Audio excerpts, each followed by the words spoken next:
Assalamualaikum warahmatullahi wabarakatuh. Alhamdulillah, kita selalu mengucapkan kalimat yang selalu didengar oleh Sang Pencipta. Kalimat ini yang telah Dia turunkan dari atas langit sana dan Dia perintahkan kepada setiap orang yang beriman untuk diucapkan. Dan dengan memuji namanya dengan kalimat mulia ini, maka segala kebutuhan kita dipenuhi olehnya. Juga kita panjatkan salam hormat, salawat dan taslim kepada manusia yang telah diperintahkan oleh Allah untuk mengucapkan kepadanya. Dan ini dalam bentuk ibadah juga bagi orang-orang beriman. Dan juga dengan harapan yang sangat luar biasa sebagai seorang hamba yang fakir kepada Tuhannya, agar diberikan 10 kali tambahan karunia yang telah dijanjikan dengan mengucapkan 1 kali salam hormat ini. Juga sebagai balas jasa kepada manusia terbaik, yang manusia yang paling pantas untuk dicintai, dihormati, dan juga ditunduki syariat yang dibawa olehnya, manusia yang paling penyayang dan pemimpin anak Adam, baik di dunia maupun di akhirat nantinya. Maka sangat wajar kalau kita selalu mengucapkan salawat dan taslim kepada Nabi besar Muhammad sallallahu alaihi wasallam. Alhamdulillah, pada pertemuan yang sebelumnya teman-teman sekalian, kita sudah membahas panjang lebar dan lengkap dengan izin Allah perang Khaybar. Dan bagaimana kita lihat pasukan muslimin berhasil menembus benteng-benteng Khaybar setelah mengepungnya. Jumlah total hari Nabi SAW di sana kurang lebih 40 hari sekian. Dan untuk menembus sekian banyak benteng orang-orang Yahudi, dan akhirnya berhasil dimenangkan oleh Nabi SAW. Pelajaran yang sangat luar biasa yang harus kita ketahui teman-teman sekalian, walaupun janji Allah sudah dipastikan diberikan kepada orang-orang beriman, tetap kita nggak bisa lepas dari sebuah sistem namanya sunnatullah. Sistem yang telah Allah terapkan. Janji Allah yang maha perkasa kepada Nabi Muhammad SAW akan menang menembus Khaybar bukan didapatkan dengan duduk manis di Madinah. Nabi SAW waktu balik dari perang atau kesepakatan Hudaybiyah dan akan menuju ke perang Khaybar, belum bisa saja duduk manis di Madinah. Allah sudah janjikan menang, nanti Khaybar akan mengalah dengan sendirinya. Itu tidak. Yang dicontohkan baginda Nabi SAW adalah beliau membentuk pasukan, lalu beliau menuju ke sana, dan suka dukanya sebagaimana sudah kita jelaskan pertemuan yang lalu. Tangan Nabi SAW kena anak panah Yahudi, ada juga beberapa sahabat yang mati syahid. Suka duka, 11 hari pertama mengepung benteng pertama, ya, benteng Naim, juga tidak bisa tembus. Nanti setelah hari ke-11, hari ke-12 baru tembus benteng tersebut. Dan seterusnya, benteng-benteng yang lain juga seperti itu, yang akhirnya dimenangkan oleh Nabi SAW dan muslimin. Itu pun Nabi SAW dan para sahabat sempat akan diracuni juga oleh wanita Yahudi yang bernama Zainab. Dan sudah kita jelaskan pada pertemuan kita yang sebelumnya. Jadi ini ada suka dukanya teman-teman sekalian. Berarti memang dalam melalui lika-liku kehidupan kita ini, sebagai orang beriman kita harus tahu, janji Allah benar. Orang beriman akan diberikan kemenangan, akan diberikan harta, kekayaan, akan diberikan kebahagiaan, akan diberikan keberuntungan dan masuk ke surga nanti di hari kiamat. Tapi butuh upaya. Allah SWT tidak ingin kita bermalas-malasan, Allah ingin kita berusaha. Makanya Umar bin Khattab radhiyallahu anhu pernah menemui beberapa orang di hari Jumat, selepas Jumat duduk di masjid, enggak bergerak. Kata Umar, kenapa kalian di sini? Mereka bilang, kami menunggu karunia-Nya Allah. Kata Umar bin Khattab sambil memarahi mereka, kalian betul-betul ya sudah jauh dari ajaran agama kalian. Kalian sudah tahu, kalian memanggil Tuhan, ya Allah berikan aku rezeki, sementara kalian tidak ikhtiar, tidak berbuat. Dan kalian sudah tahu bahwasanya Allah tidak akan pernah mencatatkan langit akan menghujankan emas atau perak. Artinya disuruh bergerak. Kalau kita teman-teman sekalian cukup dengan beriman, sudahlah saya beriman. Lalu sholat, ya sudah ucapin saja saya sholat saja, sudah selesai masuk surga. Maka itu berarti mudah sekali. Tapi Allah suruh kita ke masjid, disebutkan fadilahnya, melangkah, ada wudunya, ada wajibnya, ada sunnahnya. Ada suka dukanya, gitu kan? Maka kalau antum, misal seseorang di antara kita bertanya, Ustaz saya sudah beriman, saya coba istiqomah, masuk dalam pengajian-pengajian, coba menerapkan sunnah-sunnah Nabi, kenapa masih ada cobaan hidup? Ya memang harus itu dilalui. Dan kalau tidak ada suka dukanya, lalu apa yang akan antum kenang nanti di dunia ini? Dengan adanya suka duka, adanya sakit, adanya gangguan orang, adanya sukses, ya, adanya kalah, adanya menang, adanya sehat, adanya sakit. Kita punya kenangan dalam kehidupan dunia. Kalau tidak, maka tidak ada sesuatu yang bisa diceritakan. Kalau polos-polos saja tidak ada sesuatu yang bisa dilalui.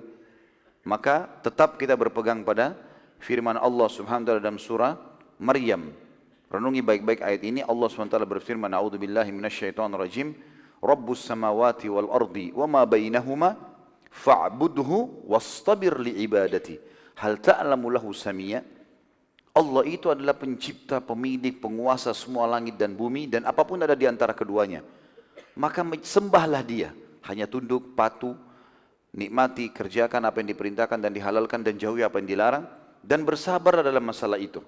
Laluin dengan suka dukanya. Sabar, laluin. Maka kalian tentu tidak akan pernah mendapatkan Tuhan selain Dia. Jadi sangat jelas sekali bagaimana prosesi-prosesi kehidupan akan kita lalui dan itu yang dilalui oleh Nabi alaihi salatu wassalam. Ini pelajaran penting teman-teman sekalian karena kejadian Khaybar ini kejadian yang sangat besar. Janji pasti menang, tapi Nabi SAW melalui suka dukanya. Begitu pula kaum muslimin banyak yang mengkhayal, oh kita akan bisa mengembalikan Palestina, kita akan menang, kita akan begini. Tapi mereka tidak ada upaya sama sekali. Tidak ada pendalaman ilmu agama, tidak ada upaya untuk berdoa kepada Allah, tidak ada upaya untuk mengatur sebuah strategi ke sana, enggak ada. Lalu kemudian mengkhayal Palestina akan kembali. Ya, itu enggak mungkin itu, mustahil, gitu kan. Begitu pula orang-orang yang banyak menjadi dai kemudian mereka berharap oh agama bisa tersebar tanpa harus bisa mengajar, enggak perlu mengajar, enggak perlu susun materi. Udahlah, ini Islam terimalah benar, enggak bisa. Pasti akan ada proses-proses. Susun materi, sampaikan, ada orang yang terima, ada orang yang menolak, ada suka dukanya. Sebagaimana Nabi SAW lalui itu. Sekarang kita masuk teman-teman sekalian ke kejadian-kejadian setelah pembebasan Khaybar. Pada saat Nabi SAW tiba di Madinah, setelah membebaskan Khaybar dan sudah takluk di tangan muslimin, maka Nabi SAW terus saja melanjutkan mengirim pasukan-pasukan, walaupun beliau tidak pimpin secara langsung, dikenal dengan Sariyah.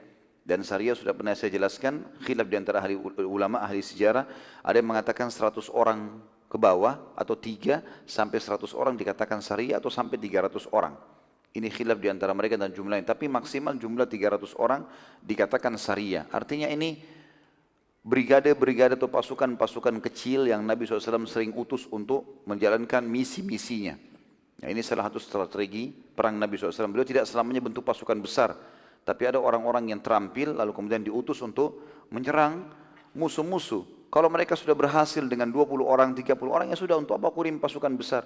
Dan sering kali nanti kita akan lihat bagaimana keberhasilan dicapai oleh pasukan-pasukan kecil ini. Nabi SAW kirim 28 orang, 40 orang, 50 orang, maksimal 300 orang. Tapi kebanyakan mereka berhasil mengalahkan suku-suku yang jumlahnya ribuan, lalu untuk apa kirim pasukan besar? Mereka sudah takluk, seperti itulah. Dan saya sudah jelaskan juga teman-teman sekalian pada pertemuan sebelumnya bagaimana perang Khaybar sebenarnya penyebab utamanya adalah karena Nabi SAW sedang menghukum semua yang datang ikut partisipasi di perang Ahzab.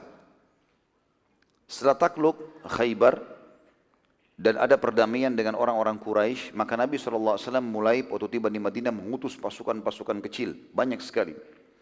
Yang pertama yang dikenal dengan Sariyah Tu'bah. Ini Sariyah dipimpin oleh Umar bin Khattab radhiyallahu anhu di bulan Sya'ban tahun 7 Hijriah.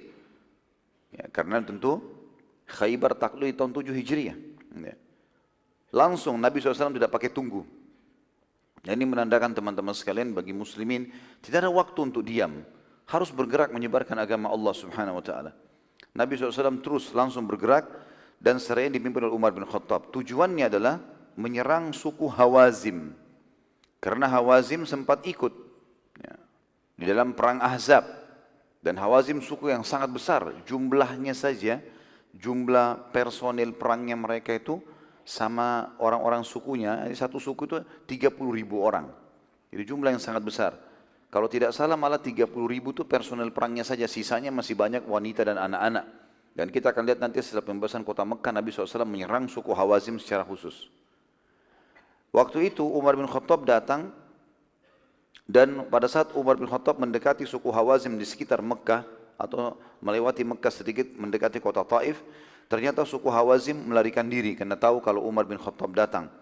Namun saya secara pribadi belum menemukan jumlah berapa pasukan jumlahnya pasukan Umar bin Khattab ini. Yang jelas mereka tiba di pemukiman suku Hawazim dan mereka sudah pada bubar semuanya. Lalu Umar tinggal beberapa hari, lalu Umar bin Khattab pun balik ke Madinah karena sudah dianggap tugasnya selesai. Di tengah jalan, waktu pulang ke Madinah, Umar bin Khattab dan pasukannya melewati suku Khuthum. Suku ini teman-teman sekalian, Suku Khuthum ini salah satu suku juga yang ikut di perang Ahzab, tapi pasukannya kecil, tidak besar gitu. Pada saat itu ada seseorang dari sahabat yang berkata, wahai Umar, saya tahu suku Khuthum ini, dan kamu juga tahu mereka terlibat dalam perang Ahzab. Sekarang kita mumpung pulang, Hawazim tidak ada. Bagaimana kalau kita mampir serang aja? Jumlahnya lebih kecil daripada Hawazim, jelas pasti kita menang. Maka jawaban Umar bin Khattab ini menjadi sebuah hukum syar'i. Kata Umar, tidak demi Allah, karena Rasulullah SAW hanya menyuruh aku ke Hawazim. Maka ini kembali lagi kepada teman-teman sekalian, wajibnya taat pada pemimpin. Dan kita lihat bagaimana para sahabat kokohnya dalam mematuhi kepemimpinan tersebut. Dan kita sudah jelaskan juga di perang Khaybar, ada satu sahabat yang dilarang oleh Nabi SAW maju menyerang waktu ada pasukan Yahudi menantang duel. Kemudian dia tetap ngotot, menunjukkan kalau dia mau melawan. Akhirnya dia dibunuh oleh 3 Yahudi melawan 1 Muslim, terbunuh. Lalu kata Nabi SAW, tidak akan masuk surga pembangkang. Saya sudah larang, jangan menyerang. Enggak boleh serang, harus patuh. Yang kedua teman-teman sekalian, tentu tibalah pasukan ini di Madinah dan Nabi SAW menyambut mereka. Tapi tentu Hawazim belum terkalahkan, nanti akan kita bahas sekali lagi setelah pembebasan kota Mekah. Yang kedua, Nabi SAW mengutus Sariyah Abu Bakar radhiyallahu anhu, dikenal dengan Sariyah ya, Abu Bakar. Dan kita lihat di sini teman-teman sekalian, Nabi SAW mengutus sahabat-sahabat intinya. Jadi bukan berarti sudah menjadi sahabat Nabi lalu tidak ditugaskan. Ini mertua Nabi dua-duanya, yang pada saat itu umurnya juga sudah mendekati umur Nabi SAW. Karena Abu Bakar sama Nabi SAW beda 2 tahun. Begitu juga dengan Umar, gitu kan? Jadi orang yang sudah berumur, ya, pada saat itu Nabi SAW sudah berumur kurang lebih 60 tahun. Berarti Abu Bakar sudah umur 58 tahun dan dijadikan pemimpin perang. Umar bin Khattab di bulan Sya'ban yang sama begitu sariyahnya Umar tiba, Abu Bakar diutus oleh Nabi SAW menuju ke suku Khuzara dan Kilab. Khuzara dan Kilab. Sariyah ini dipimpin oleh Abu Bakar, dan pada saat Abu Bakar datang menemui 2 suku tersebut, dan Abu Bakar berhasil mengalahkan mereka serta pulang membawa banyak ghanimah. Kemudian yang ketiga Sariyah Bashir bin Sa'ad radhiyallahu anhu. Bashir bin Sa'ad radhiyallahu anhu seorang sahabat dari Ansar. Beliau memimpin, ini disebutkan jumlahnya dalam buku-buku sirah 30 orang sariyahnya, menuju ke suku Murrah. Suku Murrah ini suku yang dipimpin oleh Al-Harith bin Auf. Kalau teman-teman masih ingat kita review pertemuan kita yang sebelumnya, yang perang Khaybar, sempat waktu Uyainah bin Husn, pemimpin Ghatafan yang diberikan julukan Nabi SAW si bodoh yang dipatuhi, ya. Dia sempat dinasihati oleh temannya, kepala suku Murrah, namanya Harith bin Auf. Jangan usah kamu ikut-ikutan, Muhammad sudah menang segala macam. Tapi dia enggak mau dengar. Nah, suku Murrah ini, Al-Harith bin Auf, walaupun dia sudah nasihatin Uyainah untuk tidak memerangi Nabi SAW, tapi dia juga ikut terlibat di perang Ahzab. Maka Nabi SAW mengutus Bashir ke sana. Dan pada saat itu, tiba di sana berhasil mengalahkan, ini di daerah Fadak ya, di daerah Fadak. Dan Fadak ini teman-teman sekalian adalah wilayah yang sudah kita sebutkan dikuasai oleh orang-orang Yahudi. Ya, orang-orang Yahudi pada saat itu.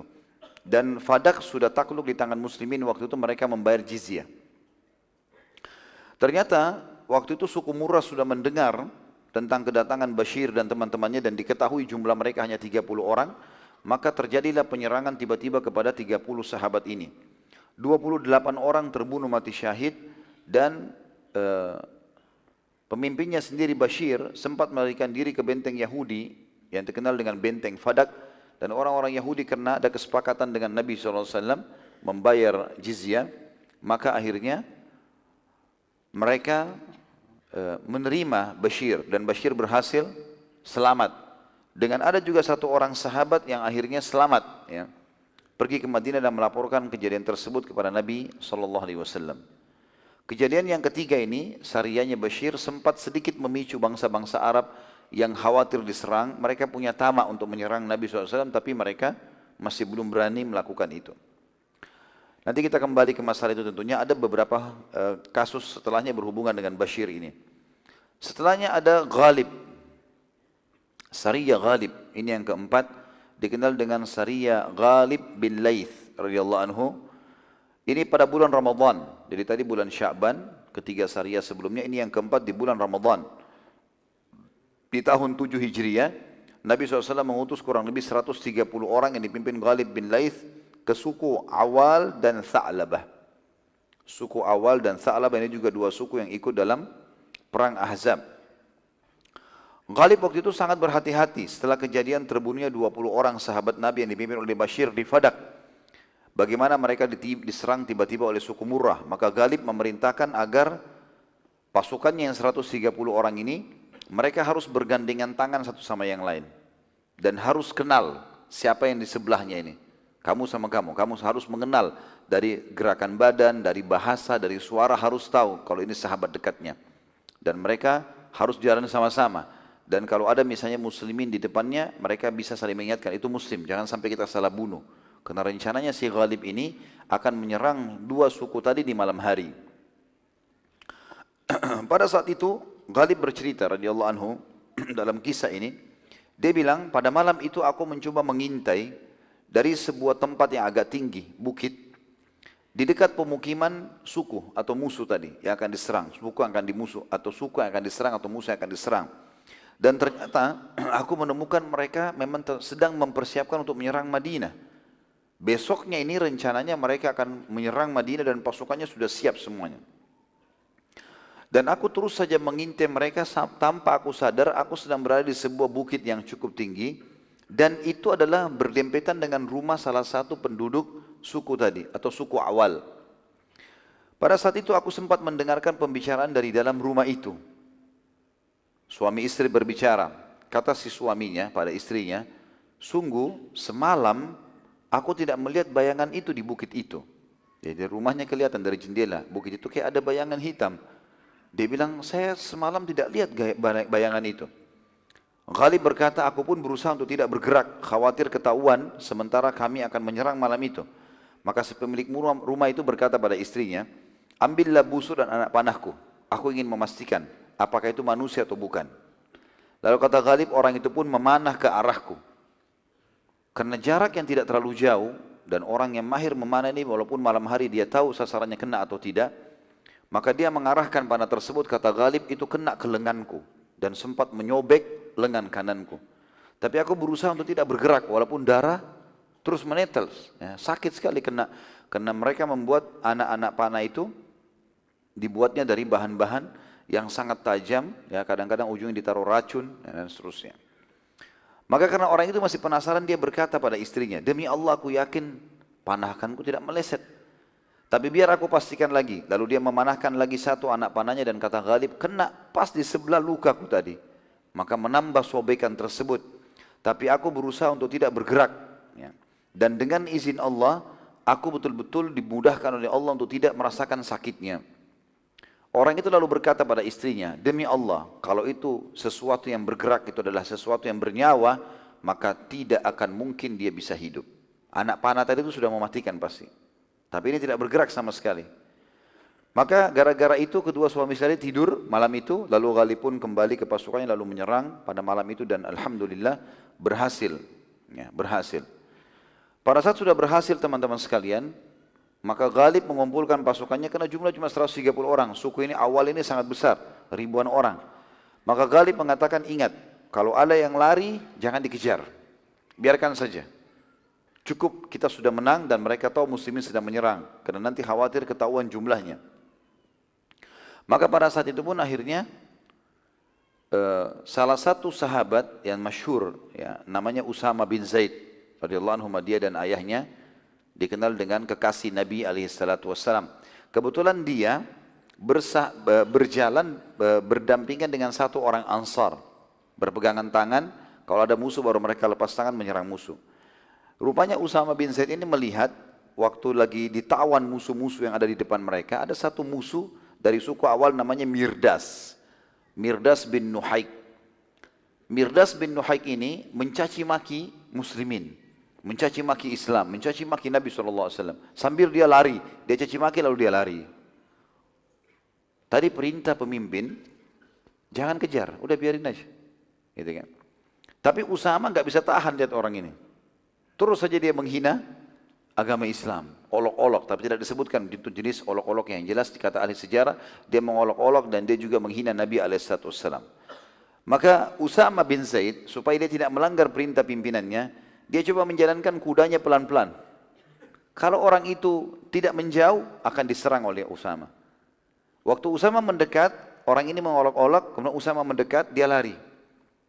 Usama jalan lagi, mendekat lagi, dia olok-olok lagi. Begitu Usama lebih dekat, dia lari lagi. Seperti itulah.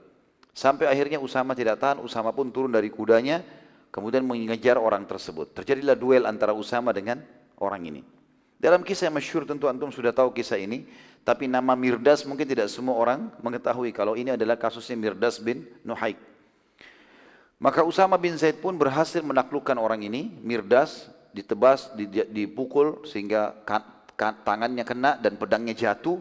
Lalu Mirdas waktu melihat Usama mengangkat pedangnya, dia mengatakan asyhadu an la ilaha illallah wa anna Muhammadar Rasulullah. Usama yang angkat pedangnya bingung, ini orang ditebas enggak nih? Tadi dia, kata Usama, sebelum dia ucapkan syahadat, dia berusaha menyerang saya. Kalau saya tidak berhasil membunuh dia sudah bunuh saya. Tapi Usama bimbang, beberapa detik. Orang ini syahadat, dia juga diam. Setelah syahadat dia diam, tidak tahu harus ambil keputusan apa. Sahabatnya juga, Usama yang orang Ansar tidak tahu harus buat apa. Maka Usama ambil kesimpulan, bunuh saja. Ditebas sama Usama. Matilah orang itu. Karena orang ini pada sudah bilang, asyhadu an la ilaha illallah wa anna Muhammad Rasulullah. Syahadat dia. Maka temannya Usama dari Ansar bilang, wahai Usama, kenapa kau bunuh dia? Bukankah dia sudah syahadat? Kata Usama, demi Allah dari tadi dia mencaci maki Allah, mencaci Islam, mencaci maki Islam, mencaci maki Nabi SAW. Dan kemudian saya serang dia, dia melawan. Kalau saya tidak membunuh dia sudah membunuh saya nih, gitu kan? Maka dia mengucapkan itu hanya takut lihat pedang saya saja. Kata orang ini, orang Ansar ini, sungguh saya tidak tahu permasalahanmu ini. Harus dilaporkan kepada Ghalib, pimpinannya. Mereka kata kepada Ghalib radhiyallahu anhu, wahai Ghalib, kejadiannya seperti ini. Kata si Ansar, Usama ini bunuh satu orang, Mirdas namanya sempat syahadat. Bagaimana? Kata Ghalib, hai Usama, bagaimana kau bisa lakukan? Wahai Ghalib, dia jelas-jelas caci maki Islam, caci maki Nabi SAW. Lalu saya dekatin dan saya serang, dia melawan. Kalau saya tidak membunuhnya, mungkin dia sudah membunuhku. Maka dia ucapkan itu karena takut saja sama pedang. Ghalib karena bingung, sudahlah kalau gitu. Ya, kita tidak ambil keputusan, tunggu di Madinah. Pulanglah pasukan ini membawa kemenangan pada saat itu sampai bertemu dengan Nabi SAW. Lalu Ghalib menceritakan, ya Rasulullah ada kejadian begini. Bagaimana keputusannya ini? Ya, kan? Karena kalau Muslim bunuh Muslim ini ada hukumannya. Tidak boleh sembarangan gitu kan? Ada hukuman. Urusan kita teman-teman menghakimi secara zahir. Masalah dia munafik, dia bohong, dia pura-pura, itu urusan dia sama Allah. Dia syahadat berarti hukumnya kita tahu ini Muslim, gitu kan? Maka di sini kata Nabi SAW panggil Usama, dipanggil Usama. Hai Usama, kenapa kamu? Ada apa nih? Ceritanya kenapa? Dia bilang ya Rasulullah, ada orang namanya Mirdas tadi, dia berusaha untuk mencaci maki Islam, mencaci maki anda. Dan dia waktu saya dekatin, saya serang, dia melawan. Dan kalau bukan saya memukulnya, maka dia sudah memukulku, dia sudah membunuhku. Pada saat pedangnya jatuh dan dia tahu pedangku sudah aku angkat, ya Rasulullah akan menebas lehernya, dia mengatakan asyhadu an la ilaha illallah wa anna Muhammad Rasulullah. Lalu kenapa kau bunuh? Dia bilang ya Rasulullah, jelas-jelas dia mengucapkan karena takut lihat pedang saya. Kata Nabi SAW pada saat itu, apakah engkau telah membelah dadahnya sehingga engkau tahu bahwasanya ia jujur dan takut dari pedang? Usama masih menjawab mengatakan, wahai utusan Allah, ia benar-benar terlihat mengucapkan saat pedang sedang aku angkat ke arahnya, bukan syahadat sebelumnya. Waktu pedangnya jatuh, pedang sudah aku angkat dan semua orang duel pasti tahu masalah itu. Ini kalau musuhnya sudah jatuh pedangnya, maka kesempatan dia membunuhnya. Baru dia syahadat. Lalu Nabi SAW mengucapkan kalimat yang membuat Usama menyesal seumur hidup. Dan ini pelajaran buat kita semua teman-teman. Kata Nabi SAW, wahai Usama, engkau menghindar kemana dari kalimat la ilaha illallah pada hari kiamat? Wahai Usama, engkau menghindar kemana dari kalimat la ilaha illallah pada hari kiamat? Terus saja Nabi SAW, wahai Usama, engkau menghindar dari kalimat la ilaha illallah. Bagaimana caranya kau menghindar dari hari kiamat hukumannya? Orang ucapkan la ilaha illallah lalu kamu bunuh. Bagaimana kau bisa selamat? Kata Usama, terus saja Nabi SAW mengulangi kalimat tersebut sampai aku berharap pada hari itu aku baru masuk Islam sehingga semua dosaku dimaafkan. Semenjak kejadian tersebut teman-teman sekalian, Usama bin Zaid, tentu Usama tidak dihukum oleh Nabi SAW karena beliau tidak tahu hukumnya, gitu kan. Tapi Usama mengatakan, mulai hari itu aku tidak pernah ikut dalam peperangan apapun menghadapi Muslim. Termasuk Usama bin Zaid radhiyallahu anhu ini, dia dan ayahnya sahabat, sempat menghidup sampai di zaman Ali bin Abi Thalib radhiyallahu anhu, jadi khalifah. Dan waktu terjadi perang Jamal, perang Siffin, perang antara Ali dengan Aisyah radhiyallahu anhu ajma'in, dengan Muawiyah radhiyallahu anhu ajma'in ini, satu-satunya sahabat yang tidak ikut, di antara sahabat yang tidak ikut, bukan satunya, di antara sahabat yang tidak ikut adalah Usama bin Zaid. Waktu ditanya, kenapa anda tidak ikut? Kata dia, sungguh aku tahu kalau Ali dalam keadaan benar. Tapi aku tidak akan mengangkat lagi pedang terhadap Muslim setelah kejadian Mirdas. Sudah tidak ada lagi, susah. Mirdas aja kemungkinan masih pura-pura ucapin syahadat. Bagaimana kalau Muslim sama Muslim? Sama-sama takbir, sini angkat pisau, sana angkat pisau. Ini bahaya sekali. Makanya kata Nabi SAW, idal taqal muslimani bisayfihima fal qatil maqtul finnar, dalam hadis riwayat Muslim. Kalau dua orang Muslim bertemu, dua-duanya bawa pedang, dua-duanya yang membunuh dan dibunuh, dua-duanya masuk neraka. Kata para sahabat, ya Rasulullah, hadal qatil, fama balul maqtul. Orang yang membunuh sudah jelas ya Rasulullah, wajar masuk neraka. Bagaimana dengan nasibnya orang yang dibunuh? Kata Nabi SAW, fa innahu kana harisan ala qatli sahibihi. Karena dia sebenarnya memang juga mau membunuh rivalnya. Kalau bukan terlanjur dia dibunuh, dia akan membunuh. Maka karena itu dua-duanya akan masuk dalam api neraka. Lalu bagaimana Ustaz kalau kita menghadapi seorang Muslim? Baik, kita tidak usah layani pertengkaran. Selama dia Muslim, jangan layani. Biarin dia bertengkar sama tembok. Teriak-teriak, kau pengecut. Ya sudah, tidak apa-apa. Biarin aja. Tidak usah layani. Karena kalimat syahadatnya ini punya nilai. Jangan layani. Kalau kita diserang, tiba-tiba terus kita menangkis membela diri itu lain. Tapi kalau kita aja bertengkar jangan. Karena syaitan sangat luar biasa. Mungkin kita cuma niat tonjok saja, tapi mana kita tahu mungkin tonjokan kita pas kena sasaran yang membuat dia mati. Kan bahaya. Dia diam aja, urusan dia sama Allah SWT. Gitu kan? Jadi jangan layani teman-teman sekalian. Kalau ada muslim yang ajak bertengkar, diam saja. Udah enggak usah. Ini pelajaran. Kemudian selanjutnya teman-teman sekalian, Sariyah Bashir ibn Sa'ad ke suku Murrah. Tadi kita kembali. Ya, Sariyah yang ketiga tadi Sariyah Bashir juga kan. Bashir kan tadi dikirim 30 orang, 28 orang mati terbunuh. Masih ingat ya? Masih ingat enggak? Kalau enggak saya berhentiin nih. Tadi kan kita jelaskan Sariyah Bashir yang ketiga. Bashir tadi sempat dikalahkan oleh suku Murrah, sukunya Al-Harith bin Auf, ya. 28 orang mati terbunuh. Bashir sempat lari ke benteng Fadak, kemudian selamat. Ada satu sahabat juga melapor kepada Nabi SAW. Lihat bagaimana Nabi SAW membangkitkan semangat jihadnya para sahabat. Bashir sudah kalah, sempat melarikan diri. Nabi SAW suruh bentuk pasukan baru. Di bulan Syawal tahun 7 Hijriah, setelah Idul Fitri, Nabi SAW mengutus kembali Bashir ke suku yang sama, suku Murrah. Dan kali ini diutus bersamanya 300 personil perang. Bashir akhirnya berhasil mengalahkan suku Murrah dan menawan sebagian besar dari mereka serta mendapatkan banyak sekali harta rampasan perang. Termasuk yang sempat lari adalah kepala suku Murrah, Al-Harith bin Auf. Dia melarikan diri. Waktu dia melarikan diri teman-teman sekalian, dia sempat mendatangi Uyainah. Masih ingat Uyainah? Cuma 3 orang yang ingat. Uyainah bin Husn tadi, kepala suku Ghatafan. Dia datang lagi kepada dia lalu berkata, wahai Uyainah, dia coba yakinkan, Muhammad ini sudah jelas-jelas kelihatan sekali dia akan menang dan dia akan menguasai Jazirah Arab. Daripada kita dikalahkan dan kita menjadi harta rampasan perang, lebih baik kita ikut jadi pengikutnya. Kita disuruh perang sana perang sini, oke saja, yang penting kita dapat ghanimah. Harta rampasan perang ada, itu kan. Mereka ini belum ada keimanan, bukan mau masuk Islam karena keimanan, tapi karena mau ikut-ikutan perang. Daripada dikalahkan lebih baik masuk Islam.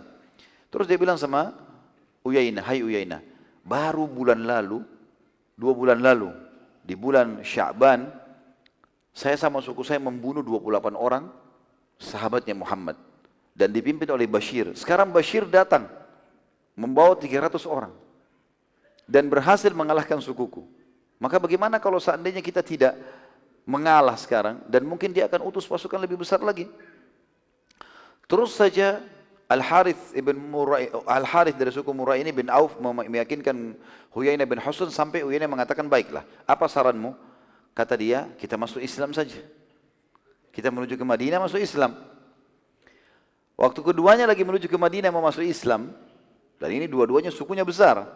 Di tengah jalan mereka bertemu juga dengan satu lagi kepala suku yang lain namanya Farrah bin Hubairah. Farrah bin Hubairah ini lagi mau menuju pergi umrah.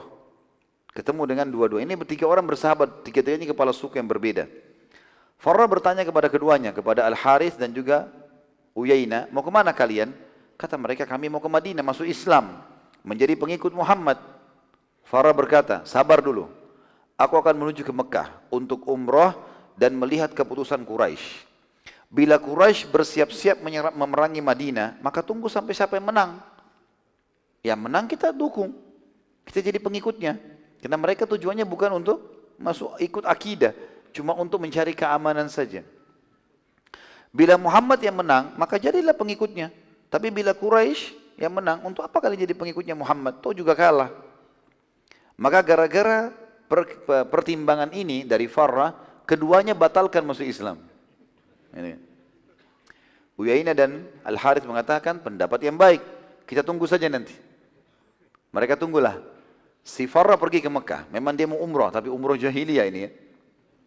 Farrah pada saat tiba di Mekah dan selesai umrahnya, maka dia sempat bertanya kepada tokoh-tokoh Quraisy. Orang-orang Quraisy tahu dia ini kepala suku juga. Apa keputusan kalian tentang kesepakatan dengan Muhammad? Kata Quraisy, sungguh kami hanya berdamai sesaat saja dengan Muhammad agar kami bisa mengatur strategi menghabisi Muhammad dan para pengikutnya. Maka si Farrah mulai bimbang. Ini jangan sampai Quraisy ini bohong saja dengan kesepakatan Hudaybiyah. Terungkap lebih jauh lagi, ternyata pada saat itu kebetulan ada kepala suku Bakr. Kalau teman-teman masih ingat suku Bakr, waktu terjadi kesepakatan Hudaybiyah, sempat di antara poin kesepakatan, suku Arab manapun yang mau jadi sekutunya Muslimin silahkan, yang mau jadi sekutunya Quraisy silahkan. Suku Bakr sempat menjadi sekutunya Quraisy. Dan lawannya suku Bakr selalu mereka berperang namanya suku Khuza'ah. Ini jadi sekutunya Muslimin. Dan nanti kita akan lihat, belum sampai 10 tahun tentunya, baru 3-4 tahun berjalan kesepakatan Hudaybiyah, itu sudah terjadi pembatalan karena ada pengkhianatan.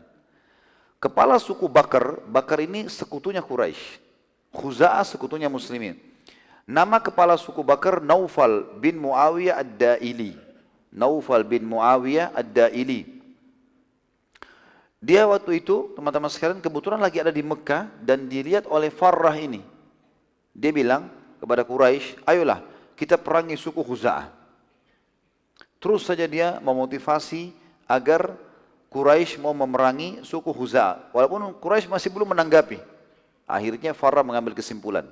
Kayaknya Quraisy ini hanya berbohong, dusta saja dan mengatur tipu daya dalam kesepakatan Hudaybiyah. Maka ia pun pulang lalu dia sampaikan kepada Uyainah dan Harith tentang cerita Mekah. Gara-gara ini Uyainah dan Harith akhirnya menunda keislaman mereka.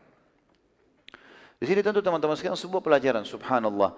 Keinginan masuk Islam kedua orang tersebut hanya karena takut, dan ini bisa terjadi. Jadi ada orang masuk Islam teman-teman karena takut dengan muslimin. Ya, takut karena keamanan mereka misalnya. Ada orang masuk Islam mungkin karena ekonomi. Susah hidupnya, dibantu oleh muslimin. Ada orang masuk Islam karena pernikahan, karena suka sama orang muslim, lalu menikah. Ada orang mungkin masuk Islam hanya suka pakaiannya umat Islam. Ya, ada orang begitu, gitu kan? Beberapa wanita di Eropa dan di Amerika masuk Islam teman-teman sekalian karena lihat terkagum lihat wanita pakai jilbab, dan setelah dia pakai dia merasa aman, masuk Islam gara-gara itu. Ada orang masuk Islam mungkin karena kagum melihat figur, jabatan, apa saja. Dan ini semua teman-teman boleh dalam Islam, bukan tidak boleh. Makanya orang-orang yang baru masuk Islam dinamakan mu'allafati qulubihim. Orang-orang yang hatinya masih bisa pindah agama. Apa hukumnya dalam Islam kita terima semua. Ada orang masuk Islam karena pernikahan, karena ekonomi, karena terpaksa, karena takut, semua dihukumi Islam, Muslim. Selama dia syahadat. Masalah dia bohong, hal gaib urusannya Allah. Kalau nanti terungkap ternyata dia berkhianat segala macam, ada hukumannya sendiri. Tapi kita menghukumi orang secara zahirnya. Tentu setelah itu teman-teman sekalian, banyak sekali syariah yang diutus oleh Nabi SAW dan semua rata-rata berhasil. Tapi tidak semuanya disebutkan oleh para ahli sejarah. Yang saya dapatkan dari beberapa rujukan, hanya dikatakan cukup banyak sari yang ditulis atau diutus oleh Nabi SAW kecil-kecil kepada suku-suku juga yang jumlahnya tidak banyak, dan semuanya berhasil. Tapi kejadian yang paling memukau dan harus diungkap, ya, sehingga umat Islam tahu di tahun 7 Hijriah adalah Umrah Qadha. Umrah Qadha. Qadha artinya ganti. Kita review kembali. Waktu kesepakatan Hudaybiyah, Muslimin waktu itu niatnya mau apa teman-teman? Umrah, ya. Mereka kan pakai baju ihram, bawa hadyu, ya, bawa hewan kurban kan gitu. Tapi ditahan oleh Quraisy. Apa di antara butir yang ditulis oleh Quraisy? Di antara berkesepakatan adalah mereka tidak boleh umrah tahun itu, boleh umrah kapan? Tahun depan. Nah, kesepakatan Hudaybiyah terjadi tahun 6 Hijriah. Ini sudah tahun 7 Hijriah, berarti sudah tepat waktu di mana mereka boleh umrah lagi. Maka ada judul di sini teman-teman sekalian yang saya tulis khusus, namanya Umrah Qadha. Dan itu terjadi di tahun 7 Hijriah, tepatnya di bulan Syawal.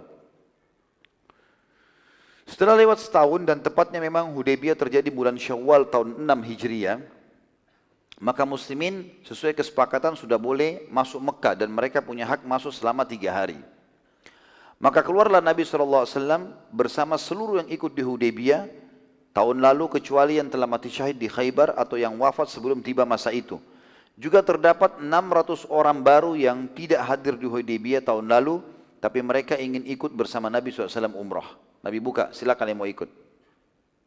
Kurang lebih berarti jumlahnya 2000 orang, ya, yang ikut bersama Nabi SAW. Nabi SAW memerintahkan seluruh sahabat pakai senjata lengkap. Kali ini bukan seperti umrah yang sebelumnya. Umrah sebelumnya cuma pakai baju ihram. Tidak ada baju besi, tidak ada perisai, tidak ada tombak, tidak ada topi besi, tidak ada semua. Sekarang tidak, bawa semuanya. Harus dibawa semuanya. Nabi SAW waktu itu menyuruh membawa. Abu Bakar radhiyallahu anhu sempat bertanya kepada Nabi SAW mengatakan, wahai utusan Allah, bukankah kesepakatan antara kita sama Quraisy masuk Mekah tanpa senjata dan tanpa perang? Nabi SAW mengatakan benar. Dan ini hanya saja berjaga-jaga atas pengkhianatan. Seluruh senjata akan kita letakkan di luar wilayah haram. Kita tidak akan masuk ke wilayah haram bawa senjata, tapi di luar haram kita taruh. Dan ini teman-teman sekalian mesti menjadi pelajaran setiap muslim. Muslim harus cerdas dan jeli, tidak boleh ditipu. Mereka harus bersiap siaga. Nabi SAW mengatakan al-mu'minu qiyisul fatin. Orang mukmin itu cerdas dan jeli. Tidak mungkin kita begitu saja mempercayai musuh dan tetap harus berjaga-jaga dan berhati-hati. Ini pelajaran dari kehidupan Nabi SAW. Walaupun kita tidak melanggar kesepakatan. Saat muslimin tiba dan akan memasuki wilayah haram, Quraisy melihat muslimin bersenjata. Maka mereka bertanya kepada Nabi SAW, wahai Muhammad, bukankah kesepakatan antara kita masuk Mekah tanpa senjata dan perang? Lalu kenapa kau bawa senjata? Kata Nabi SAW, kami tetap dalam kesepakatan. Semua senjata akan kami letakkan di luar wilayah haram. Enggak ada yang masuk wilayah haram. Dan pada saat itu, Nabi SAW menunjukkan kepada Quraisy semuanya diletakkan di luar. Tetapi senjata ini diatur sedemikian rupa oleh Nabi SAW yang luar biasa. Setiap kuda ditaruh di atasnya tombak, pedang, perisai, baju besi yang seorang mujahid, seorang sahabat bisa langsung pakai, langsung naik, langsung perang. Jadi bukan cuma ditaruh begitu saja ditumpukin, ditaruh rapi. Sedemikian rupa. Dan yang jaga itu 200 orang sahabat. Semuanya pakai baju perang lengkap. Gitu kan.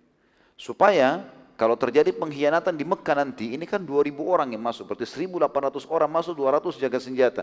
Ini kalau dibunuh masal di Mekah jadi masalah. 200 orang ini harus siap untuk membawa senjata masuk ke dalam.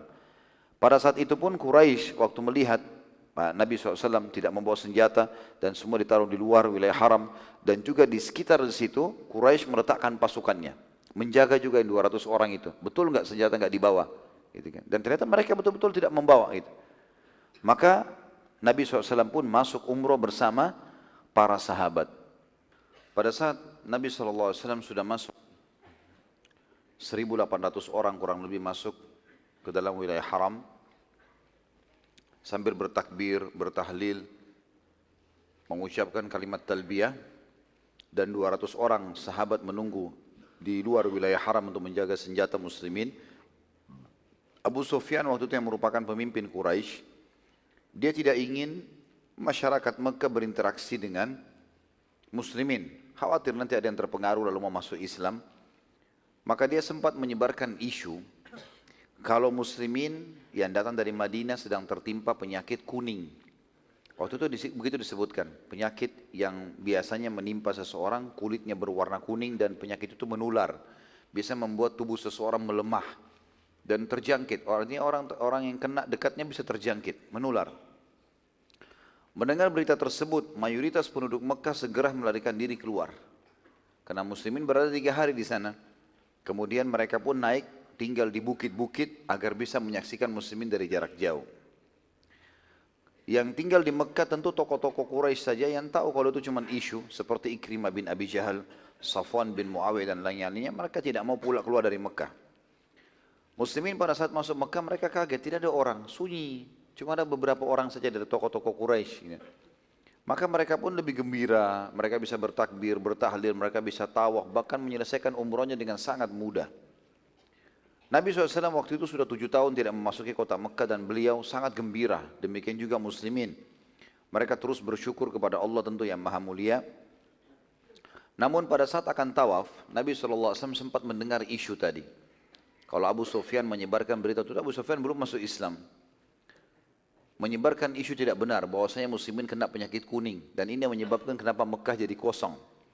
Maka Nabi SAW mengucapkan sabdanya yang masyhur, Allah akan merahmati siapapun yang menunjukkan kekuatannya pada hari ini. Artinya ini perintah Nabi SAW untuk seluruh muslimin yang dianggap remeh oleh musuh untuk menunjukkan kekuatan mereka. Apapun yang mereka mampu, keterampilannya, kekuatannya, suaranya, gerakan tubuhnya, harus dia tunjukkan kepada orang-orang kafir bila mana memang mereka dasarnya mau memfitnah muslimin atau bahkan memang menantang muslimin seakan-akan muslim itu lemah. Nabi SAW lalu memperlihatkan kepada para sahabat apa yang mereka harus lakukan. Nabi SAW memperlihatkan lengan sebelah kanan beliau, melipat baju ihram dari bawah ketiaknya SAW sehingga lengan kanan semuanya kelihatan dan Nabi SAW memang memiliki tubuh yang sangat kekar, berotot. Kemudian beliau menyuruh sahabat semua melakukan itu. Maka semua sahabat pun melakukan, 1000 lebih orang semuanya pakai begitu. Tawaf secara bersamaan. Kemudian Nabi SAW menunjukkan berjalan atau berlari ramel. Ramel itu aslinya berlari kecil. Dan biasanya berlari kecil ini berlari di tempat tapi sedikit bergerak. Dan ini membutuhkan ekstra tenaga. Orang kalau berlari langsung kencang mungkin lebih sedikit tenaga yang dikeluarkan. Tapi kalau berlari di tempat dan sambil berjalan tetap bergerak ke depan, dengan padatnya orang membutuhkan ekstra energi. Dan ini harus orang yang sehat. Nabi SAW menunjukkan itu dan para sahabat juga melakukannya. Dan akhirnya ini menjadi sunnah. Disilakan dengan ramal. Di 7 putaran, sunnah orang yang sedang umroh atau haji atau yang sedang tawaf memakai baju ihram. Ini memperlihatkan lengan sebelah kanannya karena kejadian itu. Maka semua sahabat melakukan itu sambil membaca doa. Pada saat itu mereka sambil membaca talbiyah, para sahabat membaca, seluruh orang Quraisy di atas gunung melihat. Lalu mereka saling membisikkan satu sama yang lain. Demi Allah enggak mungkin orang sakit kuning begini gerakannya. Orang penyakit kuning itu lemah semua. Ini 1000 semuanya dengan suara yang keras, dengan postur tubuh yang berlari kecil di tempat, dengan memperlihatkan lengan mereka. Ini enggak mungkin. Maka akhirnya terhilangkanlah isu tersebut karena penglihatan mata mereka sendiri. Namun melihat kejadian tersebut tentunya, karena sudah terlanjur mereka keluar dari Mekah, dan mereka tidak mau masuk kecuali sudah 3 hari, maka seorang sahabat itu lagi tawaf, namanya Abdullah ibn Rawaha radhiyallahu anhu. Abdullah bin Rawaha ini salah satu sahabat yang nanti mati syahid tentunya ya, di perang Mu'tah. Beliau melantunkan syair waktu lagi tawaf dan syair ini semuanya berisikan tantangan perang. Beliau mengatakan kalimat masyhur, "Khallu banil kuffara an sabili." Ya. Artinya biarkan saja orang-orang kafir menentukan jalan hidupnya. Inni syahidtu annahur rasulu. Ya. Karena sungguhnya aku sendiri telah bersaksi bahwasanya Muhammad ini benar-benar utusan Allah. Haqqan wa kullul khairi fi sabilih. Ini sebuah kebenaran dan semua kebaikan hanya ada di jalan ajarannya atau di jalannya. Maksudnya jalan Nabi Muhammad SAW. Nahnu qatalnakum ala ta'wilih. Dan kami pasti memerangi kalian hai Quraisy sesuai dengan instruksinya. Suruh perang, kami perang. Kama darabnakum ala tanzili, dan kami juga akan memenggal leher-leher kalian. Ya. Sesuai dengan tuntunan Al-Quran yang telah turun kepadanya. Darban yazilul hammu ammaqili, pukulan ya, atau tebasan yang akan menyebabkan kesedihan bagi yang tertimpa. Wa yarhalul khalilu an khalili, dan pasti pukulan itu akan memisahkan antara kekasih dengan kekasihnya. Dengan suara keras. Rupanya ada beberapa sahabat dengar syair ini, mereka tertarik dengan kalimatnya, mereka ulangi, jadi suaranya jadi besar. Umar bin Khattab radhiyallahu anhu pada saat itu, tentu ini teman-teman sekalian, syair-syair ini syair tantangan perang ini. Ya, kami menebas leher kalian dengan Al-Quran, kami memerangi kalian kena perintah Nabi kami sedang bersama kami. Begitulah maknanya. Beliau suruh kita perangi kalian, kami akan perangi kalian sekarang juga. Tantangan perang, lagi tawaf. Gitu. Umar bin Khattab sempat menegur waktu itu Abdullah bin Rawahah, "Hai Abdullah, apa yang kau ucapkan?" Waktu itu Umar menegur, kata ahli sejarah, ada dua sebabnya. Yang pertama, pada saat orang lagi tawaf tidak semestinya lantunan syair ya, yang diucapkan, tapi mestinya doa dan zikir. Umar mau tegur itu sebenarnya. Yang kedua, muslimin sedang tidak bersenjata, sekarang senjata lagi di luar. Jangan sengaja cari gara-gara. Jangan sampai Quraisy terganggu dengan syair tersebut lalu tiba-tiba menyerang muslimin sementara muslimin belum siap. Maka Nabi SAW waktu itu, waktu dengar Umar berkata, "Hai Abdullah, apa yang kau ucapkan?" Maksudnya hati-hatilah, jaga lisanmu. Maka Nabi SAW berkata kepada Umar, "Hai Umar, tidak usah khawatir, aku mendengar. Aku juga dengar apa yang diucapkan Abdullah, biarin aja dia." Bahkan Nabi SAW mendukung pada saat itu. Lalu Nabi SAW menghadap ke Abdullah, belum beliau lagi di depan dan Abdullah di belakangnya, lalu berkata, "Wahai Abdullah, ucapkan kalimat yang lebih baik. Bacalah, La ilaha illallah wahda. Tidak ada Tuhan yang berhak disembah dan Dia Maha Esa. Sadaqa wa'da, Dia membenarkan janji-janjinya. Wa nasara abdah, dan Dia telah menolong dan memenangkan hambanya Nabi Muhammad SAW. Wa a'azza jundah, dan Dia memuliakan tentara-tentara yang membela di jalannya. Wa hazamal ahzab wahda, dan yang telah mengalahkan pasukan Ahzab sendirian." Tentu kalimat terakhir wa hazamal ahzab wahda ini menyakiti sekali bagi Quraisy, karena yang paling besar jumlah pasukan di perang Ahzab adalah Quraisy, dan betul-betul mereka dihantam oleh angin pada saat mereka terbubarkan pada malam itu. Dan sudah kita jelaskan pada saat kita jelaskan perang Khandaq atau perang Ahzab. Lalu Abdullah pun melakukan itu dan semua sahabat mengikuti, akhirnya menjadi sunnah yang diturunkan dari Nabi alaihissalatu wassalam. Artinya orang kalau lagi tawaf membaca zikir tadi. Nabi SAW selesai tawaf, beliau pun menyembelih domba, dan ini juga sunnah yang banyak muslimin belum kerjakan di dalam umrah. Karena ini bukan haji, umrah. Dan banyak jemaah kita pada saat umrah mereka tidak menyembelih di Mekah. Padahal sebenarnya sunnah Nabi SAW ini yang mestinya dikerjakan walaupun sekali dari sekian banyak umrah yang kita kerjakan. Dan dia hukumnya wajib, ini sunnah kalau umrah tentunya, boleh dikerjakan boleh tidak. Dan dia menjadi wajib bagi haji yang tamattu dan kiran. Dan haji ada tiga macam, ada haji ifrad, haji saja tanpa ada umrah, ini tidak ada kurbannya. Ada haji ya, tamattu, umrah dulu baru haji. Dan ada haji kiran, haji dulu baru umrah. Jadi umrahnya dikerjakan setelah haji, namanya kiran. Tapi dua-duanya tamattu dan kiran ini ada kurbannya. Nabi SAW lalu pada saat selesai berkurban, beliau menyembelih di sana, lalu beliau mengirim kepada Quraisy yang memegang kunci Ka'bah agar membukakan pintu Ka'bah untuk beliau. Dan memang selain muslimin, teman-teman sekalian, Ka'bah dulu selalu dibuka pintunya. Dan Ka'bah memiliki dua pintu, tempat masuk dan tempat keluar. Jadi orang lula lalang masuk keluar. Semua orang boleh masuk. Quraisy pun membukakan buat mereka. Tapi waktu muslimin masuk mereka menguncinya, tidak boleh buka.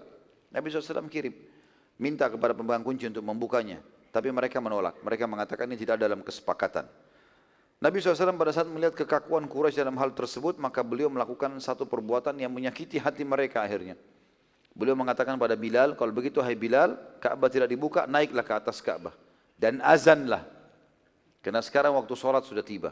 Waktu itu kebetulan tiba waktu sholat. Tapi tidak disebutkan waktu sholatnya apa. Maka Bilal pun akhirnya naik dan azan di atas Ka'bah. Dan dua kali Bilal azan di atas Ka'bah. Di umrah qada'in dan juga nanti pembebasan kota Mekah.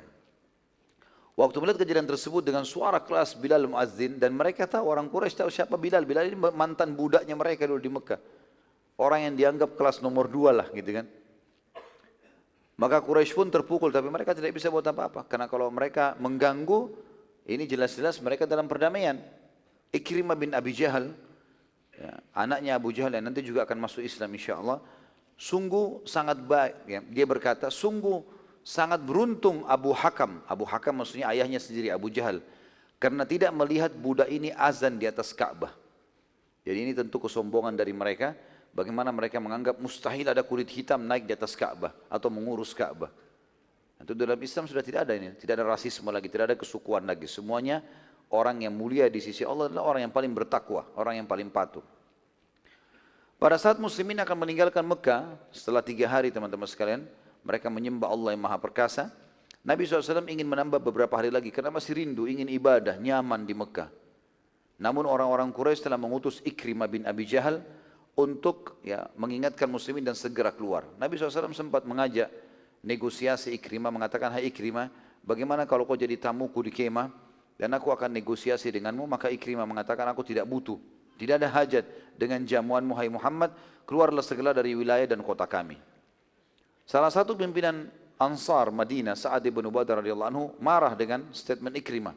Lalu dia berkata, hai Ikrimah, sesungguhnya ini adalah wilayah dan kota Nabi SAW, bukan kotamu. Sekarang ini selama 3 hari, ini kota kami.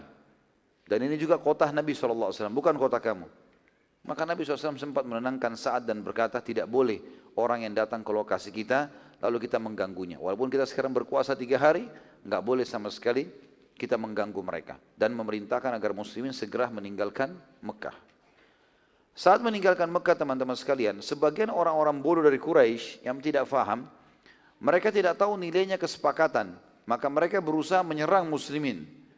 Namun karena jumlahnya sedikit dan muslimin tahu masalah itu, kebetulan mereka sudah keluar dari wilayah haram, sudah bergabung. Dan pasukan yang 200 tadinya sudah mulai masuk ke Mekah, jadi 1.800 sekarang yang menjaga senjata. Mereka berusaha menyerang yang 1.800, mereka tidak tahu kalau ada 200 yang belum umrah. Bukan yang 200 diserang, tapi yang di luar wilayah haram. Mereka pun takut membunuh di wilayah haram. Waktu mereka menyerang, muslimin punya senjata lengkap. Langsung dihadapi oleh muslimin, begitu mereka melihat senjata, mereka pun akhirnya meninggalkan muslimin dan tidak berani melawan. Waktu sementara menunggu 200 orang, sahabat yang umrah tadi yang tadinya jaga senjata, ada satu orang yang bernama Abban ibn Walid bin Mughirah. Abban bin Walid bin Mughirah. Abban ini masuk Islam. Pada orang Mekah, dia datang, dia syahadat. Dan ini termasuk anak mudanya Mekah. Artinya orang yang sangat cerdas. Ya. Dia kemudian datang dan dia masuk Islam. Lalu kata Nabi SAW, wahai Abban, mana sahabatmu Khalid bin Walid? Itu Khalid bin Walid belum masuk Islam. Kebetulan sahabat dekatnya Abban. Maka kata Nabi SAW, mana sahabatmu Khalid bin Walid? Ia sangat cerdas. Dan Islam tidak mungkin tersembunyi pada orang-orang yang berakal seperti dia. Demi Allah, bila ia masuk Islam, maka kami akan muliakan dan kedepankan dia sebagai pemimpin kami. Abban pada saat itu tidak mau lagi kembali ke Mekah. Dia mengirim surat saja kepada Khalid bin Walid yang berbunyi, wahai Khalid, engkau punya akal yang cerdas. Dan sungguh Islam tidak tersembunyi lagi pada orang yang cerdas sepertimu. Maka kesini dan masuk Islamlah. Sesungguhnya Nabi SAW telah menyebut-nyebut namamu dan akan memuliakanmu jika kau menjadi Muslim, mengangkatmu sebagai pemimpin perang. Pada saat itu Khalid bin Walid tertarik, karena memang dia sudah lama mau dengar Islam, dia sudah lama tertarik dengan Islam, tapi dia tidak tahu bagaimana caranya. Dia takut malu dengan sukunya. Karena Abban, sahabatnya telah masuk, dia pun datang ke sana, lalu kemudian dia menghadap Nabi SAW dan masuk Islam. Tentu ini salah satu metode dakwah Nabi SAW, bagaimana beliau fokus menawarkan Islam kepada orang-orang yang cerdas. Ini kalau kita sekarang orang berpendidikan mungkin ya, orang berpendidikan, orang yang berakal sehat, ini enggak menolak Islam. Dan kita tidak perlu ragu menawarkan Islam kepada mereka. Mereka sudah tahu bagaimana caranya belajar, bagaimana caranya menganut Islam itu. Pada waktu yang bersamaan, pada saat Khalid bin Walid masuk Islam, Khalid bin Walid ini kebetulan bersahabat dekat dengan 2 orang lagi. Yang pertama Amr bin As. Amr bin As waktu itu kebetulan dia diutus, dia baru datang dari Habasyah diutus oleh Quraisy untuk menjemput Ja'far bin Abi Thalib. Tapi ternyata dengan hikmah Allah, Amr bin As ini masuk Islam di Ethiopia di tangannya Najasyi. Setelah dia berusaha untuk mengembalikan muslimin, memfitnah mereka segala macam, akhirnya dia heran, kok bisa Najasyi masuk Islam? Lalu dia belajar dari Najasyi, akhirnya dia masuk Islam di tangannya Najasyi radhiyallahu anhu ajma'in. Ya. Waktu itu dia pulang ke Mekah, Amr bin As pulang, sudah muslim.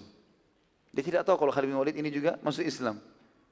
Dia pun lalu kemudian Amr bin As ketemu, lalu dia mengangkat barang-barangnya. Kata Khalid bin Walid, di mana kau akan pergi, Amr? Kenapa kau bawa barang-barangmu? Kata Amr, saya mau ke Madinah. Ya. Kata Khalid, apakah kau telah meninggalkan agama nenek moyangmu? Kata Amr, iya. Dan aku sudah masuk Islam. Amr lalu banyak menceritakan tentang Islam dan bagaimana Raja Najasyi, proses masuk Islamnya. Bagaimana Najasyi, raja yang terkenal waktu itu, raja yang sangat kuat, kaya, pintar, seorang pendeta masuk Islam. Maka Khalid pun akhirnya mengatakan, baiklah kalau begitu. Saya pun sudah masuk Islam. Saya sudah mengikrarkan Islam, tapi saya belum tahu kalau sampai sejauh itu Islam. Sampai tersebar-sebar kemana-mana gitu. Maka keduanya akhirnya sepakat ya, untuk sama-sama ke Madinah. Amr bin As, waktu lagi radhiyallahu anhu lagi mengambil barang-barangnya dan ngobrol sama Khalid, dia mau pamit sama seorang temannya, sahabat dekatnya, namanya Uthman bin Talha. Uthman bin Talha adalah seumur, sebaya dengan mereka dan juga seorang kesatria terkenal, punya kiprah banyak setelah masuk Islam nanti. Uthman bin Talha sama kedudukannya, Uthman bin Talha, Amr bin As dengan Khalid bin Walid, tiga-tiganya terkenal dengan keterampilan perang, gitu kan. Maka Amr bin As pun menawarkan Islam kepada sahabatnya, menjelaskan segala macam tentang Islam. Akhirnya masuk Islamlah Uthman bin Talha. Waktu itu Nabi SAW sudah tiba di Madinah setelah pulang dari Umrah Qadha. Lalu tibalah 3 orang ini. Waktu tiba di pintu gerbang Madinah, ya, pada saat itu tepatnya di bulan Muharram di tahun 8 Hijriah. Jadi sudah selesai musim haji, karena tadinya itu umrah kan di bulan Syawal. Habis akhir Syawal, Nabi SAW tiba di Madinah. Bulan Dzulqa'dah, bulan Zulhijjah, awal bulan Muharram, tahun 8 Hijriah, Khalid bin Walid dengan Amr bin As dan sahabat-sahabat ini dan At-Talha ini berangkat menuju Uthman bin Talha berangkat ke Madinah. Waktu tiba di dalam pintu gerbang Madinah dan sudah dekat dengan masjid Nabi SAW, Nabi lihat ketiganya datang. Kata Nabi SAW, telah datang kepada kalian pemuda-pemuda terbaiknya Quraisy. Ini 3 orang yang datang ini pemuka terhebatnya anak-anak muda Quraisy. Mereka akan punya peran yang sama sebagai kesatria perang dalam Islam. Dan pada waktu yang bersamaan teman-teman sekalian juga datanglah di bulan Jumadil Awal. Tadi itu bulan Muharram ya. 3 orang ini hanya tinggal di Madinah. Kemudian di bulan di bulan Jumadil Awal datang satu suku, Khuza'ah, yang menjadi sekutu Nabi SAW. Waktu tadinya mereka masih dalam keadaan kafir. Datang kemudian mereka juga mengikrarkan masuk Islam semuanya. Ini tentu kisah tentang Umrah Al-Qadha. Dan tentu saja teman-teman sekalian pertemuan akan datang insyaAllah. Kita akan masuk ke surat-surat Nabi SAW yang tertujukan kepada raja-raja dunia. Dan bagaimana ini menandakan penyempurnaan agama Islam karena memang dasarnya mereka akan masuk Islam sebagaimana kita lihat nanti. Di antaranya surat kepada Herakl, surat kepada Muqaykis dan banyak raja-raja yang lain dan bagaimana fenomena kejadian pada saat itu. Dan kita tutup teman-teman sekalian dan pelajaran yang bisa kita ambil dari Umrah Al-Qadha. Yang pertama, kalau terjadi seorang muslim terlanjur pergi untuk umrah, kemudian ternyata ada halangan syar'i, terutama kalau terjadi peperangan ya. Tentu sekarang alhamdulillah tidak ada ini. Tapi kalau terjadi peperangan atau ada uzur, setelah dia lewat miqat, dia nggak bisa. Allahu alam apa itu, gempa kah, banjir kah, apa saja, dan tidak memungkinkan mereka masuk ke Mekah, maka hukum syar'inya adalah mereka bertahallul. Tahallul, kemudian mereka pulang ke negara masing-masing. Ini diambil dari Umrah Qadha. Karena begitu yang terjadi pada tahun sebelumnya di kesepakatan Hudaybiyah. Dan ternyata ini juga kata ulama hukum fikihnya sunnahnya dia menggantinya di waktu kalau muslimin sudah merasa aman. Terbukti Nabi SAW umrah di waktu itu. Yang kedua, pentingnya muslimin untuk istiqamah dalam menerapkan agama mereka. Dan mereka harus yakin dengan janji-janji Allah walaupun melalui proses-prosesnya. Walaupun melalui proses-prosesnya. Artinya ada proses. Nabi SAW dipastikan akan menang. Sebagaimana kita juga akan takluk nanti Mekah. Tetapi Nabi SAW melalui prosesnya. Dan nikmati proses itu. Nikmati proses teman-teman sekalian. Kita proses dalam istiqamah ini adalah butuh kesabaran. Butuh ada proses. Maka tetap istiqamah saja. Yang ketiga, perlunya kaum muslimin menunjukkan kekuatan di depan orang-orang non-muslim kalau memang terjadi perseteruan di antara mereka. Tentu tidak terjadi kalau negara lagi tidak ada apa-apa. Misalnya antara Indonesia sama negara satu non-muslim tidak ada masalah. Maka tidak perlu kita tunjukkan itu. Tapi di saat ada permasalahan yang terjadi, misalnya terjadi memang peperangan, kemudian juga terjadi kesepakatan damai dulu beberapa saat. Di situ muslimin tidak boleh lengah. Mereka harus menunjukkan kekuatan. Terlebih lagi kalau keluar isu, oh umat Islam sekarang sudah lemah, makanya mereka damai. Di situ kita dianjurkan dalam pelajaran Umrah Qadha ini menunjukkan kekuatan muslimin. Bagaimana mereka menunjukkan kekuatan. Nabi SAW tunjukkan itu tadi waktu mereka jalan. Pelajaran yang keempat adalah bolehnya di atas Ka'bah digunakan untuk azan. Jadi ada sebagian orang menganggap tidak boleh Ka'bah dinaikin. Padahal sebenarnya bukan tidak menghormati. Dan memang tidak boleh sembarangan orang. Di zaman Nabi SAW tidak sembarangan orang naik. Nabi sendiri SAW tidak naik ke atas Ka'bah. Tapi waktu itu beliau menyuruh muadzin untuk naik ke atas. Bilal radhiyallahu anhu. Tentu ini juga tidak dianjurkan terjadi di zaman sekarang kata ulama. Ini terjadi di zaman Nabi SAW karena sekarang sudah ada pengeras-pengeras suara. Tapi ini terjadi hukum pada saat itu. Terjadi hukum pada saat itu. Yang keempat teman-teman sekalian, sunnah. Ya, tentu ini kalau bisa. Seseorang muslim masuk ke dalam Ka'bah. Tapi sekarang memang tentu hanya dibukakan untuk tamu-tamu kerajaan. Karena memang muslimin terlalu banyak. Ya, dan dikhawatirkan nanti terjadi fitnah-fitnah yang tidak ketahuan ya, atau tidak diketahui. Karena Ka'bah sangat kecil, jumlah muslimin sekarang sudah miliaran jumlahnya. Ya, yang tawaf itu setiap hari sudah sekian ribu, ratusan ribu orang, bahkan jutaan orang gitu kan. Maka dikhawatirkan fitnah tentu ditutup. Tapi termasuk bagian dari sunnah Nabi SAW adalah masuk ke dalam Ka'bah. Yang saya tahu Allahu alam termasuk peserta para perlombaan hafaz Quran atau hafid Quran atau tahfidz Quran di Mekah yang biasa diadakan oleh Rabitah, juga tamu-tamunya diajak ke sana, gitu kan. Dan beberapa tamu-tamu kerajaan tentunya masuk ke sana. Ini termasuk sunnah. Dan di sini Nabi SAW tidak sempat masuk karena tidak diizinkan oleh Quraisy. Tapi kita lihat di pembebasan kota Mekah, beliau masuk ke dalam Ka'bah dan beliau sholat. Bagi teman-teman yang tidak bisa masuk ke dalam fisik yang ada pintunya, maka tentu masuk dalam Ka'bah Hijr Ismail. Ya, jadi kalau misalnya kita perumpamakan ini adalah Ka'bah, di sebelahnya ada lengkungan ya, warna putih marmer, ada 3 lampu, dikasih pintu warna hijau, itu adalah Hijr Ismail. Itu sebenarnya masuk dalam Ka'bah. Dan dibolehkan kita datang ke situ untuk sholat di dalamnya. Tentu sholat 2 rakaat niatnya tahiyat masjid. Ini termasuk sunnah Nabi alaihi assalatu wassalam. Sebagian ulama menambahkan manfaat, mengatakan kalau seseorang menderita penyakit, ini anjuran saja. Maka dianjurkan untuk tidak terlalu banyak vakum kecuali tubuhnya sangat lemah. Karena anjuran Nabi SAW di sini untuk bergerak, gitu kan. Dan kita tahu memang agama kita ini agama bergerak. Haji, umroh, sholat, cari nafkah, jihad, agama bergerak. Kita kalau pergi haji teman-teman sekalian jalan, bergerak. Tawaf, sa'i, ya. Jalan antara Arafah, Muzdalifah, Mina, pergi ke Jumrah.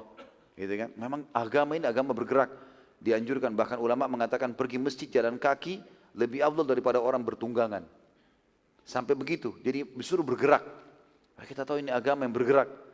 Maka di sini ada pepatah bahasa Arab yang berbunyi taharrak fa inna fi harakati barakah. Bergeraklah karena di setiap gerak-gerik itu ada berkah. Artinya dianjurkan untuk orang tidak vakum, bergerak. Mungkin kalau kita sekarang dengan olahraga dengan segala macam, ini termasuk hal yang dianjurkan. Selanjutnya adalah perlunya seorang muslim cerdas dan jeli dan tidak boleh tertipu oleh musuh.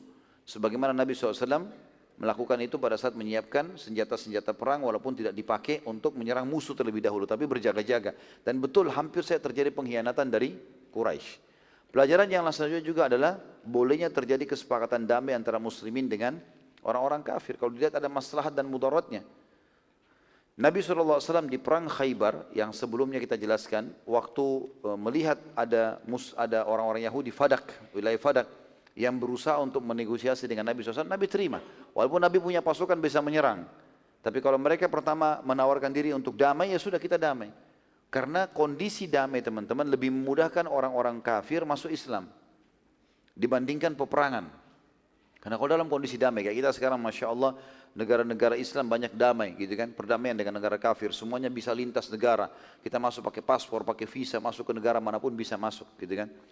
Kita sekarang leluasa menawarkan Islam dan ini lebih mudah membuat orang lain terima Islam. Kita bisa sebarin buku, kita bisa berdialog, bebas, nggak ada masalah. Maka ini teman-teman sekalian adalah hal yang lebih penting dibandingkan peperangan. Kalau peperangan, umumnya itu bisa membangkitkan semangat orang mempertahankan agamanya, walaupun dia dalam keadaan salah. Gitu kan. Maka di sini perdamaian sangat penting, didahulukan. Karena memang target Islam adalah perdamaian, bukan penyerangan. Dan kata Nabi SAW kepada Ali bin Abi Thalib waktu sudah tahu pasti akan menembus benteng Khaybar, hai Ali, ingatlah, engkau jalan dengan tenang, tawarkan Islam dulu. Kalau mereka nolak jizyah, kalau mereka tolak baru perang. Dan ketahuilah kalau ada satu orang saja dapat hidayah karena kau, karena dakwamu, itu lebih baik daripada unta betina merah. Artinya lebih baik kau menjadi penyebab orang dapat hidayah daripada kau perangi dia. Jangan kalian berharap musuh, kata Nabi SAW dalam juga di Khaybar waktu pertama tiba di benteng Khaybar. Jangan kalian berhadap bertemu musuh, kecilkan takbir kalian. Tapi kalau kalian ketemu kokohlah. Gitu kan? Seperti itu. Jadi kalaupun kita pergi jihad bukan termasuk pengecut. Kita berharap tidak bertemu musuh, tapi musuh tiba-tiba mengalah. Itu lebih baik. Tapi kalau bertemu dengan musuh kita kokohkan telapak kaki kita. Ini pelajaran-pelajaran teman-teman sekalian diambil dari ibadah ini atau perjalanan sirah ini dari tadi pagi kita bahas sampai malam ini tentunya. Dan yang terakhir teman-teman sekalian adanya keutamaan atau fadilah orang umroh. Ini dianjurkan orang umroh ya. Dan ini bolehnya juga seseorang umroh berulang-ulang kali sebagaimana disebutkan oleh para ahli sejarah atau para ulama tentang masalah umrohnya Nabi SAW. Walaupun ini adalah umroh qadha, tapi tetap beliau berarti seakan-akan melakukan umroh 2 kali karena 2 kali tahallul. Cuma yang pertama tertahan oleh musuh lalu kemudian beliau umroh lagi setelahnya. Dan sesuai dengan sabda Nabi SAW juga antara umroh dengan umroh pengampunan dosa di antara keduanya kalau dijauhi dosa-dosa besar. Artinya dianjurkan seseorang untuk sering mengulanginya. Juga sabda Nabi SAW, umroh dan haji yang dikerjakan secara berkesinambungan, rutin, akan menghilangkan kesusahan hidup dan kemiskinan sebagaimana api menghilangkan karat dari besi. Allahu a'lam. Baiklah kalau begitu teman-teman, semoga Allah berkahi majelis kita. Dan kita berdoa kepada Sang Pencipta Allah dengan kemahamurahannya untuk menerima seluruh amal yang pernah kita kerjakan tanpa terkecuali sampai menjelang ajal datang nanti. Dan semoga seluruh dosa yang pernah kita kerjakan tanpa terkecuali sekecil sampai sebesar apapun diganti dengan kemahamurahannya menjadi pahala. Dan selalu kita doakan negara kita Indonesia agar menjadi negara yang aman, tentram, damai. Seluruh rezekinya dibukakan oleh Allah dari seluruh penjuruhnya dan seluruh utangnya terlunasi dengan izinnya tentunya. Dan seluruh muslimin di bawah naungan ukhuwah Islamiyah diangkat perselisihan di antara mereka dan dalam ibadah mereka kembali kepada Al-Quran dan Sunnah. Dan semoga saja seluruh wilayah Islam diberikan pemimpin muslim yang adil yang kembali kepada Al-Quran dan Sunnah. Dan semoga saja Indonesia menjadi contoh bagi negara-negara yang lain. Tidak pernah lupa kita doakan saudara kita di Palestina, di Syria, di Yaman, di Irak, di Myanmar, di Ahsa, dimanapun mereka berada sedang terlindas. Semoga Allah ikhlaskan niat mereka, terima para syuhada mereka, mulakan Islam di tangan mereka dan tangan kita semua. Dan semoga Allah partisipasikan kita bersama mereka di pahala baik dengan doa, dengan harta juga dengan jiwa kita. Dan semoga Allah dengan kemahamurannya menyatukan kita semua tanpa terkecuali di surga firdausnya tanpa hisab. Semuanya saya lakukan dari majelis semua yang mulia ini. Kalau ada benar pasti dari Allah, kalau salah pasti dari saya, mohon dimaafkan. Subhanakallahumma bihamdika asyhadu an la ilaha illa anta astaghfiruka wa atubu ilaik. Wassalamualaikum warahmatullahi wabarakatuh.